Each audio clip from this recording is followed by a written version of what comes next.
दोस्तों वुजू में हम सब सर का मसा करते हैं। इस टॉपिक पर इस वीडियो में कई ऑब्जेक्शन, एतराज और उनके जवाबात हम आपको दिखाएंगे। सबसे ज्यादा इंटरेस्टिंग एतराज का जवाब वीडियो के आखिर में आएगा, इसलिए गुजारिश है कि वीडियो को आखिर तक देखें।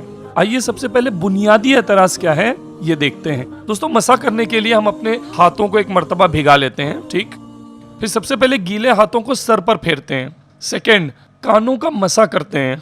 और तीसरा स्टेप, गर्दन का मसा इस तरह करते हैं। फिरका अहले हदीस को ये तीसरे अमल से प्रॉब्लम है, यानी खुसूसन अलग से गर्दन पर इस तरह मसा करने को वो बिदअत और गलत समझते हैं, क्योंकि उनका मानना है कि गर्दन गुद्दी, जिसे अरबी में कफा भी कहते हैं, उस पर मसा करने की सारी हदीसें ज़ईफ हैं। सुनिए फिरका अहले हदीस के एक स्कॉलर को। उस गुद्दी के मुतालिक तो ज़ईफ रवायात मौजूद है। अगर उसको गर्दन कहते हैं वो तो ज़ईफ रवायात मौजूद हैं, वो तो ज़ईफ है, नाकाबिल अमल है। ज़ईफ जो रवायत है वो दीन में अहकाम में वो हुज्जत और दलील नहीं बन सकती। आप उनको मुहद्दिसीन पर पेश करें जिनमें गुद्दी का लफ्ज है या किफा का लफ्ज जिन रवायात के अंदर, वो तो ज़ईफ है, साबित ही नहीं है। दोस्तों फिरका अहले हदीस के मुकाबले में हमारा दावा यह है कि कफा गर्दन के पीछे का हिस्सा है, जिसे गुद्दी भी कहते हैं। कफा पर मसा करने की सारी हदीसें ज़ईफ नहीं बल्कि हसन दर्जे की हैं, यानी काबिले अमल हैं। फिरका अहले हदीस को हदीस दिखाने से पहले हम सब के लिए कुछ बॉडी पार्ट्स को अरबी में क्या कहा जाता है ये जानना बहुत जरूरी है, जिससे इस टॉपिक को समझने में मदद मिलेगी। दोस्तों सर को अरबी में कहते हैं रासुन, और अक्सर कानों को, ईयर्स को सर का हिस्सा माना जाता है। कानों को अरबी में उज़ुनुन कहते हैं। उसके बाद सबसे इंपॉर्टेंट है गर्दन के पीछे का हिस्सा, यानी गुद्दी, जिसे अरबी में कफा कहते हैं, जिस पर हम मसा करते हैं। और फाइनली गर्दन के आगे का हिस्सा, जिसे हलक और अरबी में हुलकुम भी कहते हैं।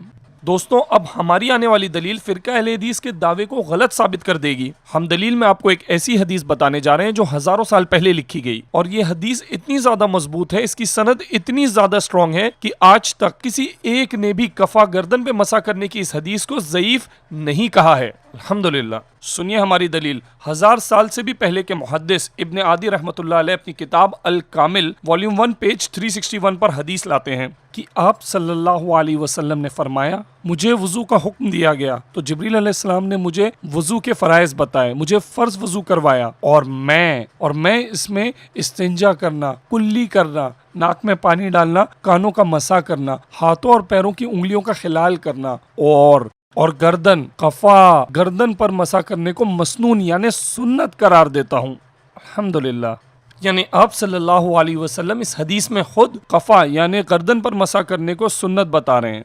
तो देखा दोस्तों, इस हदीस में दोनों कंडीशंस पूरी होती हैं। पहला ये कि इसमें कफा के लफ्ज हैं, और दूसरी ये कि इस हदीस के ज़ईफ होने का तो सवाल ही नहीं पैदा होता। उसूल हदीस और खुद फिरका अहले हदीस के उसूलों पर यह हदीस हसन दर्जे की है, यानी अमल के लायक है। सनद में आने वाली एक एक रावी की इन डेप्थ तहकीक, रिसर्च हमने डिस्क्रिप्शन में डाल दिया, आप वहां से पढ़ सकते हैं। नहले पे दहला यह है दोस्तों कि इस हदीस को एक दूसरे सेट ऑफ लोगों ने भी बयान किया, यानी इस हसन हदीस की एक सपोर्टिंग हदीस भी मौजूद है, जो इस गर्दन पे मसा करने वाली हदीस को और ज्यादा स्ट्रॉन्ग बना देती है। दोस्तों गर्दन पे मसा करने की हदीस कितनी मजबूत है, इसका अंदाजा आप इन बातों से लगा सकते हैं। पहला ये कि हदीस को बयान करने वाला कम से कम दर्जे का रावी वो है जिन्हें एटलीस्ट 27 मुहद्दिसीन ने सही माना है। तो सोचिए, जब कम से कम दर्जे का रावी इतना ज्यादा मजबूत है तो बाकी रावी कितने मजबूत होंगे, और ये हदीस कितनी मजबूत होगी। जी हाँ, ये हदीस कितनी ज्यादा मजबूत है इसका अंदाजा आप इस बात से भी लगा सकते हैं कि इस हदीस के लिखे जाने से लेकर आज तक 1000 साल से भी ज्यादा हो गया, लेकिन किसी एक स्कॉलर ने भी इस हदीस को कमजोर या ज़ईफ नहीं कहा है। अल्हम्दुलिल्लाह।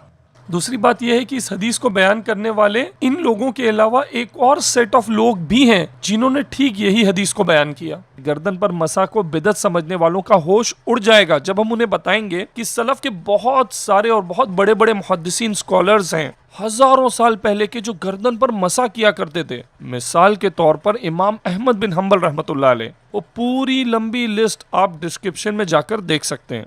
दोस्तों इस टॉपिक पर किसी और डिस्कशन की जरूरत ही नहीं बची। क्यों? क्योंकि इब्ने आदी रहमतुल्लाह अलैह की इस हदीस से गर्दन पे मसा करना साबित हो गया।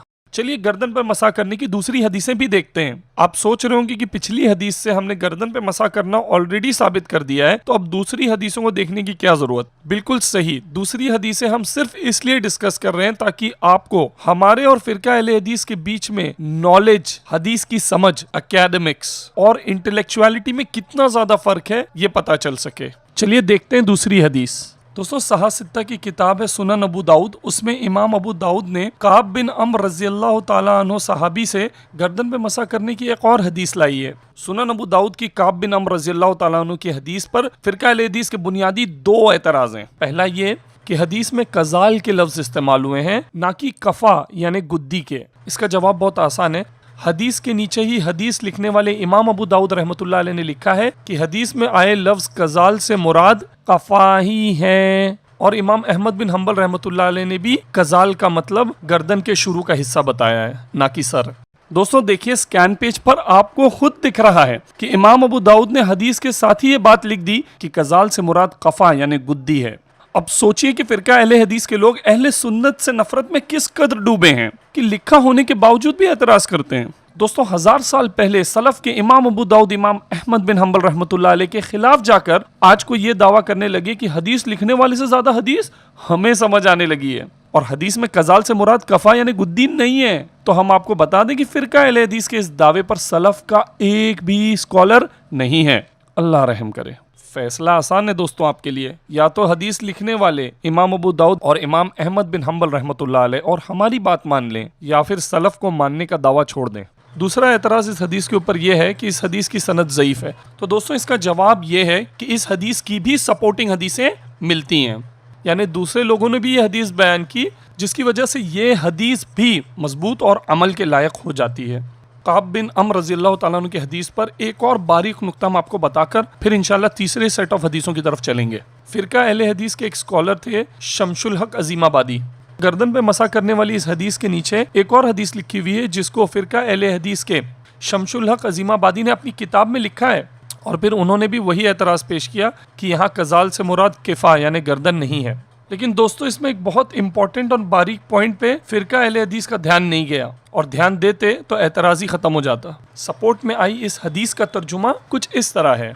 नबी पाक सल्लल्लाहु अलैहि वसल्लम ने मसा सर के इब्तिदाई यानी शुरू के हिस्से से आखिर तक किया, यहाँ तक कि आप सल्लल्लाहु अलैहि वसल्लम ने अपने दोनों हाथों को कानों के नीचे से निकाला। कहाँ से दोस्तों ध्यान दीजिए, अपने दोनों हाथों को कानों के नीचे से निकाला।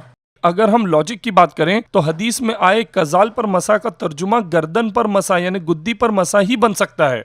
वो कैसे? आइए कुछ वीडियोस देखिए, आप खुद ही समझ जाएंगे। देखिए वीडियोस फिरका अहले हदीस के तरीके पे लोगों को मसा करते हुए। आप देख सकते हैं हाथों को कानों के ऊपर से निकलते हुए।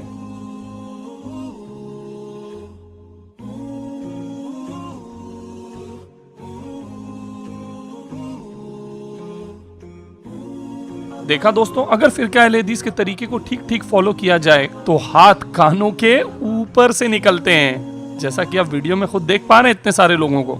अब देखिए इस शख्स को हमारे तरीके पे मसा करते हुए।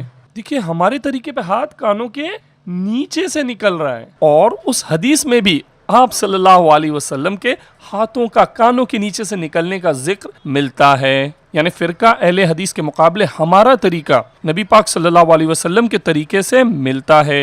अल्हम्दुलिल्लाह। देखा दोस्तों, फिरका अहले हदीस के शमशुल हक अजीमाबादी हदीस लिखकर भी हाथों का कानों के नीचे से निकलने पर ध्यान न देने की वजह से हदीस का सही तर्जुमा नहीं समझ पाए और गलती कर बैठे। इन समरी ये दूसरी सेट ऑफ हदीसों से भी साबित हुआ कि हदीस में आए कजाल पर मसा करने का मतलब कफा यानी गर्दन पर मसा करना ही है, जैसा कि इमाम अबू दाऊद, इमाम अहमद बिन हम्बल रहमतुल्लाह अलैह और आप सल्लल्लाहु अलैहि वसल्लम के हाथों का कानों के नीचे से निकलने से साबित होता है। अब चलते हैं तीसरी सेट ऑफ हदीसों की तरफ जो आई हैं अब्दुल्लाह इब्न उमर रज़ियल्लाहु ताला अन्हु से। किताब का नाम है तारीख अबू नुएम। इस हदीस में बुनियादी दो बातें बताई गई हैं। हदीस का तर्जुमा कुछ इस तरह से है कि हजरत अब्दुल्लाह इब्न उमर रज़ियल्लाहु ताला अन्हु से मरवी है कि जब वो वजू करते थे तो गर्दन का मसा करते थे, और दूसरी बात ये कि वो कहते थे कि हुजूर सल्लल्लाहु अलैहि वसल्लम ने फरमाया कि जो वजू करे और अपनी गर्दन पे मसा करे तो कल क़यामत के दिन वो तौक पहनाए जाने से महफूज रहेगा। अल्हम्दुलिल्लाह। ये फोटो देख लीजिए, तौक किसे कहते हैं। दोस्तों ये बात सच्ची है कि इस हदीस की सनद पर कलाम है। इमाम नवी रहमतुल्लाह अलैह ने इस हदीस को मौजू यानी फैब्रिकेटेड कहा है और शायद यही वजह है कि उन्होंने गर्दन पे मसा करने को बिदअत बताया। ये एक अलग बात है कि स्कॉलर्स ने इमाम नवी रहमतुल्लाह अलैह के इस क्लेम का बखूबी जवाब दिया है। उस डिटेल में ना पढ़ते हुए हम आपको एक बात बताना चाहते हैं जो बहुत इंपॉर्टेंट है। इस हदीस में दो बातें बताई गई हैं। पहला हजरत अब्दुल्ला इब्न उमर रज़ियल्लाहु ताला अन्हु का खुद का अमल और दूसरा आप सल्लल्लाहु अलैहि वसल्लम का फरमान। अब दोस्तों इस पॉइंट को जरा गौर से सुनिए। जब आप इन दोनों हिस्सों को अलग अलग से सर्च करोगे तब आपको दोनों बातों की मुताबियात यानी सपोर्टिंग हदीसें मिल जाएंगी अल्हम्दुलिल्लाह। यानी अब्दुल्ला इब्न उमर रज़ियल्लाहु ताला अन्हु की गर्दन पर मसा करने की हदीसें और दूसरा आप सल्लल्लाहु अलैहि वसल्लम की तरफ से मसा करने पर तौक न पहनाए जाने की खुशखबरी। यानी दोनों बातों की सपोर्टिंग हदीसें हदीस की किताबों में मौजूद हैं जो कि मिलकर इस हदीस को भी ठीक कर देती हैं। दोस्तों क्या लगा? थोड़ा दिमाग और थोड़ी सी मेहनत। अगर फिरका अहले हदीस हदीस के दोनों हिस्सों को अलग अलग से सर्च करता तो उन्हें भी दोनों बातों की सपोर्टिंग हदीसें मिल जाती जैसे हमें मिल गई और इससे इमाम नबवी का उठाया हुआ एतराज खत्म हो जाता और गर्दन पर मसा करना नबी पाक सल्लल्लाहु अलैहि वसल्लम से एक और सहाबी एक और हदीस से साबित हो जाता है। अब हम आपको वो इंटरेस्टिंग वाला एतराज और उसकी जवाब की तरफ लेके चलते हैं। दोस्तों एतराज ये है कि हमारे ही फतवे की किताब फतावा आलमगिरी जिसे 500 स्कॉलर्स ने मिलकर लिखा है उसमें खुद लिखा है कि गर्दन पर मसा करना बेदात है। दोस्तों सुनिए एतराज। ये कि फतावा आलमगिरी है, हनफी मजहब का मोतबर ये फतावा है और बाद दोबंदी उलमा का और बाद बरेलवी उलमा का ये कहना है कि ये जो फतावा आलमगिरी है हमारे 500 उलमा ने इसको मुरतब किया है। तो जो 500 उलमा का मुरतब करदा फतावा उसके अंदर लिखा हुआ है कि मसल हुलकुम फबिदा जिल्द 1 सफा 8 है फतावा आलमगिरी के अंदर मसल हुलकुम फबिदा गर्दन का मसा बिदत है। हमें बताएं कि फुकाहा से इससे क्या मुराद ले रहे हैं, वो कौन सी गर्दन, क्या गर्दन से क्या मुराद है? जो आप मसा करते ये मुराद है? यकीनन यही मुराद है, ये गर्दन के पहलू का मसा, इसका कोई सबूत नहीं है। हो सकता है कम समझ रखने वाले कुछ लोग जो फिरका अहले हदीस के धोखे में आ गए वो अपने शेख का ये एतराज सुन के हवा में उड़ने लगे कि क्या जबरदस्त एतराज किया है हमारे शेख ने। तो माफ कीजिए, हम आपको सच्चाई बताना चाहते हैं। आपने सुना फिरका अहले हदीस के आलिम को कि हमारी किताब में हुलकूम पर मसा बिदत लिखा है। हुलकूम के लफ्ज हैं। हुलकूम बना है कोर बेस वर्ड हलक से। हलक यानी थ्रोट, गला, गर्दन के आगे का हिस्सा। लेकिन फिरका अहले हदीस ने जानबूझकर इसका तर्जुमा गर्दन के पीछे से किया है। बहुत मुमकिन ये है कि अरबी न जानने वाला भी आपको बता देगा कि हुलकूम हलक को कहते हैं। और आप देखिए सीधा सीधा गूगल पे अगर आप ट्रांसलेट करेंगे इस लफ्ज को तो भी आपको इसका तर्जुमा थ्रोट यानी गर्दन के आगे का हिस्सा मिलेगा, हलक। किसी से पूछने में हमारी नाक कट जाती है और गूगल पे हम भरोसा नहीं करते, गूगल से दिन नहीं लेते, तो अल्लाह के बंदे आप डिक्शनरी देख लेते, वहां पर भी आपको हुलकूम का मायने गला, हलक यानी थ्रोट मिलता। जी हाँ, कोई भी डिक्शनरी उठा के देख लीजिए जिस पे आपको भरोसा है। और फिरका अहले हदीस अल्लाह ताला से डरे बगैर हुलकूम यानी गर्दन के आगे मसा करना बिदत है ये लिखा था। इसको घुमाकर इसमें जबरदस्ती गलत तर्जुमा डालकर गर्दन का पहलू यानी गर्दन के पीछे का हिस्सा लिया। इसे आप गलती कहेंगे या सोची समझी साजिश लोगों को गुमराह करने के लिए। अच्छा जी, एक मिनट, हो सकता है कोई कहे कि फिरका अहले हदीस को पता ही ना हो कि हुलकूम हलक को कहते हैं, लिहाजा उनसे तर्जुमे में गलती हो गई। उनका कोई जानबूझकर झूठ के सहारे फितनेबाजी का इरादा नहीं था। दोस्तों हम फिर भी यही कहेंगे कि फिरका अहले हदीस ने ये चीटिंग जानबूझकर की है। क्यों? क्योंकि जहां पर हुलकूम पर मसा बिदत लिखा है ठीक उसी पेज पर गर्दन के पीछे मसा करना चाहिए ये साफ साफ लिखा है। ऐसा कैसे मुमकिन है कि उसी किताब में लिखा हो कि गर्दन के पीछे मसा सुन्नत भी है और बिदत भी? कॉमन सेंस की बात है। आपको हमारी किताब फतावा आलमगिरी और हमारे वजू करने के तरीके वाले वीडियो में भी हुलकूम यानी हलक पर मसा करना बिदत है ये साफ साफ दिख जाएगा। स्कैन पेज तो आपने देख ही लिया है, अब वीडियो पर भी देख लीजिए। आपको कान के पिछले हिस्से पे करना है और ये जो वाला हिस्सा है इससे आपको गर्दन का मसा, गला का मसा करना मकरूह है लेकिन गर्दन का मसा करना सुन्नत है। दोस्तों इतना सफेद झूठ पकड़े जाने के बाद भी अगर कोई फिरका अहले हदीस से तौबा ना करे और बचने का कोई चोर दरवाजा ढूंढने लगे तो ऐसे शख्स को चाहिए कि डिस्क्रिप्शन में दी गई हमारी लिंक पर जाकर पूरी तहकीक पढ़ ले ताकि उसके डाउट्स क्लियर हो जाएं। अब हम आपको दिखा रहे हैं कि वीडियो की डिस्क्रिप्शन में दी गई रिसर्च की लिंक को खोलकर आप हमारी पूरी तहकीक किस तरह से पढ़ सकते हैं। गर्दन पर मसा करने की 10 हदीस आपको नबी पाक सल्लल्लाहु अलैहि वसल्लम से, 3 सहाबा से, इमामों से, सलफुस सालिहीन से, जी हाँ 10 हदीसें मिल जाएंगी आपको गर्दन पर मसा करने की, जो हमारी पूरी तहकीक का हिस्सा बनी है। लेकिन अब हम आपको कुरान और हदीस का लेबल लगाए हुए एक और बेचारे शख्स का वीडियो दिखाना चाहते हैं, जिसने इमामों से अच्छी तकलीद से मुंह मोड़ा और बिना किसी की गाइडेंस के खुद ही रिसर्च करने बैठ गया। देखिए। फरमाते हैं। लेकिन ये जो गर्दन का मसा है ये किसी ज़ईफ़ हदीस से भी साबित नहीं है। खैर, अब आप फिरका अहले हदीस के एक और बेचारे एडवोकेट फैज साहब को देखकर ये सोचने पर मजबूर हो जाएंगे कि दीन के मामले में उलमा को छोड़कर कोई किसी डॉक्टर, एडवोकेट या इंजीनियर को कैसे फॉलो कर सकता है। यहाँ पर वो बर्थ एनिवर्सरी का उर्दू तर्जुमा भी नहीं सही कर पा रहे। ये लोग कुरान हदीस कैसे समझते समझाते होंगे। अनबिलीवेबल। देखिए। देखिए, सालगिरह पर किसी इंसान के ज़िंदगी की बढ़ने पर या गिरने पर, साल के साल चूंकि गिर जाता है सालगिरह, ठीक है। बर्थडे तो इंग्लिश में बोलते हैं ना, पैदाइश का दिन, लेकिन उर्दू में सालगिरह मतलब एक साल गिर गया। अल्लाह के बंदे, सही वर्ड है सालगिरह। गिरह कहते हैं गांठ को, गिरा नहीं है, नीचे गिरना नहीं, गिरा नहीं है, गिरा नहीं है, गिरा है। गिरह कहते हैं गांठ को, इसीलिए हिंदी में इसको कहा जाता है वर्षगांठ। खैर, इन समरी इस वीडियो के शुरू में हमने गर्दन पर मसा की एक ऐसी मजबूत हदीस पेश की जिस पर आज तक किसी ने एतराज नहीं किया। इसके बाद हमने 2 और सेट ऑफ हदीसों पर उठाए एतराज के जवाबात दिए, और आखिर में हमने ये देखा कि फिरका अहले हदीस इमाम अबू दाऊद, इमाम अहमद बिन हम्बल रहमतुल्लाह अलैह के बताए तर्जुमे को भी नहीं मानता, जबकि खुद का हाल इतना बुरा है कि उन्हें हुलकूम का सालगिरह का तर्जुमा भी नहीं आता, यानी खुद आता भी नहीं और किसी स्कॉलर की मानना भी नहीं। इस तरह के कई और वीडियोस आपको हमारे अल इज्मा के चैनल पर मिल जाएंगे। गुजारिश आप उसको देखें और उससे फ़ायदा उठाएं। हम अल इज्मा फाउंडेशन टीम का तहे दिल से शुक्रिया अदा करते हैं।